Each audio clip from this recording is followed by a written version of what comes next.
और चलिए शुरुआत बड़ी खबर के साथ करें। संभल मस्जिद मामले में हाईकोर्ट की टिप्पणी सामने आई है। संभल मस्जिद के रंग रोगन की इजाजत दी गई है। इलाहाबाद हाईकोर्ट ने इजाजत दी। इस वक्त की सबसे बड़ी खबर आपको बता रहे हैं, इलाहाबाद हाईकोर्ट ने आखिरकार संभल मस्जिद मामले में अपना फैसला सुना दिया है।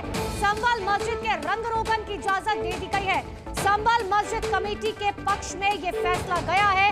हालांकि हिंदू पक्ष का साफ तौर पर कहना था कि अगर रंग रोगन किया जाता है तो ऐसे में जो साक्ष्य, जो सबूत वहां पर मौजूद है, जो इस बात का दावा करते हैं कि वहां पर कभी हरिहर मंदिर हुआ करता था, अब उसे पूरी तरीके से मिटाने की कोशिश की जाएगी। लेकिन देखें, कोर्ट की टिप्पणी आपको बता रहे, कोर्ट ने साफ तौर पर कहा आप रंग रोगन कराइए, सप्ताह के अंदर खुदाई करने के आदेश जारी किए गए, यानी कि एक सप्ताह का जो है समय दिया गया है। हालांकि इन सब के बीच में आपको बता दें, हिंदू पक्ष लगातार रंग रोगन का विरोध कर रहा था। मस्जिद कमेटी की तरफ से कहा जा रहा था कि रमजान के मौके की क्योंकि शुरुआत होने वाली थी, उससे ठीक पहले यह पूरा मामला कोर्ट तक पहुंच चुका था। और मस्जिद कमेटी का यह कहना था कि हर साल की तरह इस बार भी हम चाहते हैं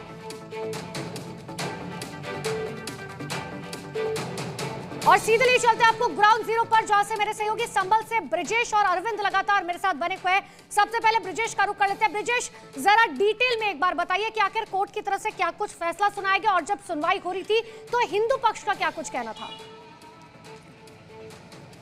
देखिए, कोर्ट में लगातार इस बात को लेकर जामा मस्जिद कमेटी की तरफ से ये बात कही गई थी कि हर साल यहाँ पर रंगारोहण का जो रंगारोहण होता है, पुताई होती है, लाइट से लगती है। लेकिन इस बार चूंकि 24 नवंबर 2024 को विवाद हुआ था इस इलाके में, इसलिए मस्जिद कमेटी की तरफ से प्रशासन से पहले अनुमति मांगी गई थी कि उनको यहाँ पे रंगारोहण करना है। लेकिन इस बीच हिंदू पक्ष लगातार कोर्ट में इस बात की दलील दे रहा था कि यहाँ से जो पुराने साक्ष्य हैं, पुराने निशान हैं, वो रंगारोहण करके वहाँ पे मिटाने की साजिश हो सकती है और इसलिए परमिशन न दी जाए। कोर्ट ने तकरीबन 15 से 20 दिन तक इस पूरे मामले की सुनवाई की।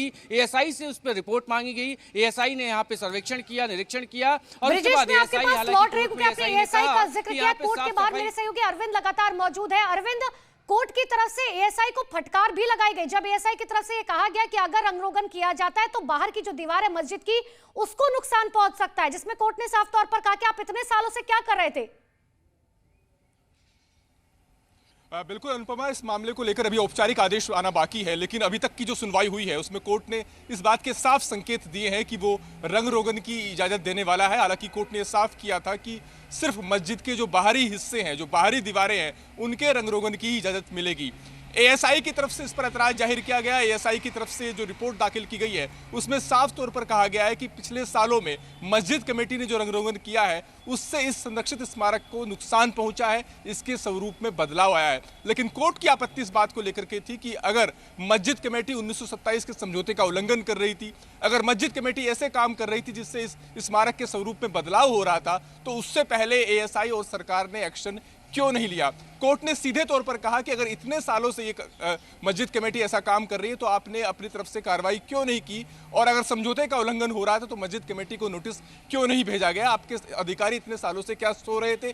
2025 में ही आपकी नींद जगी। तो एएसआई का जो ऐतराज है उसे फिलहाल कोर्ट ने नजरअंदाज किया है और कोर्ट ने जो अभी तक की जो सुनवाई हुई है उसमें इस बात के संकेत दिए हैं कि वो मस्जिद की बाहरी दीवारों पर रंग रोगन की इजाजत देने जा रहा है। हालांकि एएसआई की तरफ से और वक्त दिए जाने की मांग की गई लेकिन मस्जिद कमेटी ने इस पर ऐतराज जाहिर किया और उन्होंने कहा कि हम व्हाइट वॉश करा देते हैं। लेकिन कोर्ट ने साफ किया कि चूंकि ये एएसआई संरक्षित स्मारक है, लिहाजा रंग रोगन मस्जिद कमेटी नहीं बल्कि एएसआई कराएगी। ठीक है, इलाहाबाद कोर्ट का भी रुख कर लेते हैं। मेरे सहयोगी गुफरान भी लगातार मेरे साथ बने हुए। गुफरान, एक बहुत महत्वपूर्ण बात का जिक्र कोर्ट की तरफ से यहाँ पर किया गया है 1927 के एग्रीमेंट का, जिसमें साफ तौर पर कोर्ट ने कहा कि उस वक्त की जो मौजूदा सरकार थी और उस वक्त जो एग्रीमेंट साइन हुआ था, आज की मौजूदा सरकार की अभी जिम्मेदारी बनती है कि उसी हाल में जो है मस्जिद रहे, उसी हाल में जो है रंग रोगन किया जाए।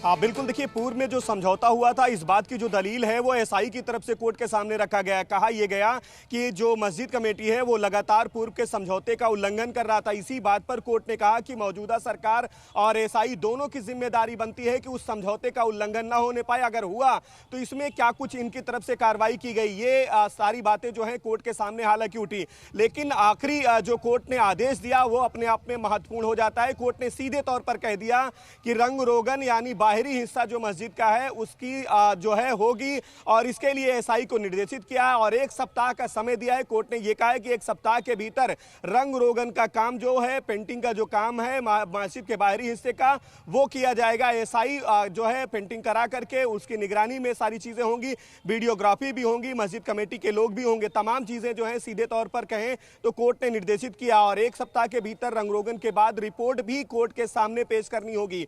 तो एक तरीके से कहें तो मस्जिद कमेटी को सीधे तौर पर राहत जरूर मिल गई है, क्योंकि लगातार उनकी तरफ से ये बिल्कुल मस्जिद कमेटी को राहत मिली है, लेकिन हिंदू पक्ष के जो वकील है और एएसआई, उनको बड़ा झटका यहां पर लगता हुआ नजर आ रहा है। इन सबके बीच में सबसे बड़ी खबर आपको बता रहे हैं, जहां पर यह आदेश साफ तौर पर दिया गया है कि अब मस्जिद के बाहर रंग रोगन किया जाएगा और अगली सुनवाई जो है 8 अप्रैल को होगी। बहुत बहुत शुक्रिया आप सभी का हमारे साथ जुड़ने के लिए।